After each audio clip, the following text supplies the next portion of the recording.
যারা নতুন বিয়া কইরা দেশে বউ একটা বিদেশে জায়গা কাম করতো তাদের মাথার মধ্যে সিট আছে।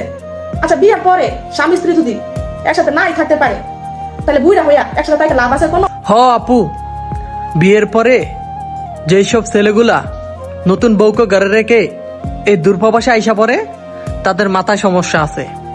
কিন্তু আপনার কাছে আমার একটা প্রশ্ন, বিয়ের পরে যে ছেলেগুলো এই দূরপ্রবাসে আসে তারা কি কখনো তাদের নিজেদের জন্য আসে? কখনোই না। তারা আসে বাপ মা বউদেরকে ভালো একটা লাইফ উপহার দেওয়ার জন্য। আর না হয় কোনো ছেলের ইচ্ছা নাই যে ঘরে নতুন বউ রাইখা এই দূরপ্রবাসে আইসা দিনের পর দিন কষ্ট করবে। বুঝছেন কি বলছি? আর তাছাড়াও আমি অনেক নারী দেখেছি বিয়ের পরে যখন তার স্বামী তাকে ভরণ পোষণ দিতে পারে না, সেই নারী অন্য ছেলের হাত ধরে তার স্বামীকে ফেলে চইলা গেছে। আসলে আপু, আমরা হলাম ছেলে মানুষ, না পারে কিছু বলতে, না পারি নিজের মনকে সান্ত্বনা দিতে।